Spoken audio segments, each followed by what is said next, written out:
سيد الخوئي يقول أحد المشايخ، أحد السياد بالنجف الأشرف، 3 شهور إيجار البيت تأخر. إجا صاحب البيت قال له شوف سيد، من الأسبوع إذا جبت لي فلوس وإلا أطردك من البيت وأهينك.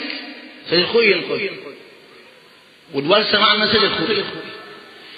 يقول وين أروح؟ رحت لأمير المؤمنين، قلت له سيدنا أنا أقدر أروح فلان مكان، قال لكن أحب النجف، أحب الحوزة، بقيم ينطيني في البيت إيجار 3 شهور في الإيجار متأخر، ما أقدر أدبر.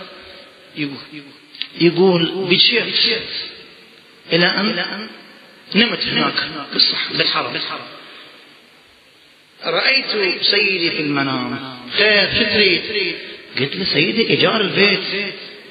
قال لي ليش جيت متأخر؟ قلت له أنا 3 ليالي هنا أتوسل بيك.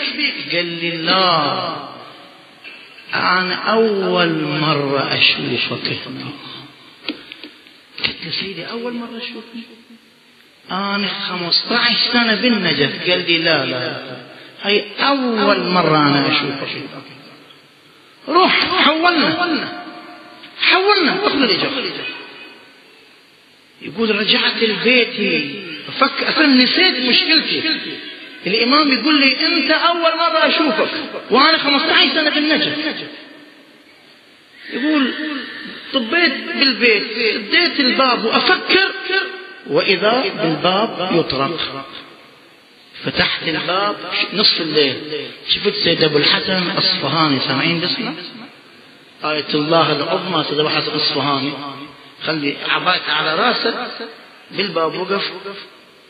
قلت له تفضل. قال لي لا، مأموريتنا لهنا، خذ هذا الإيجار.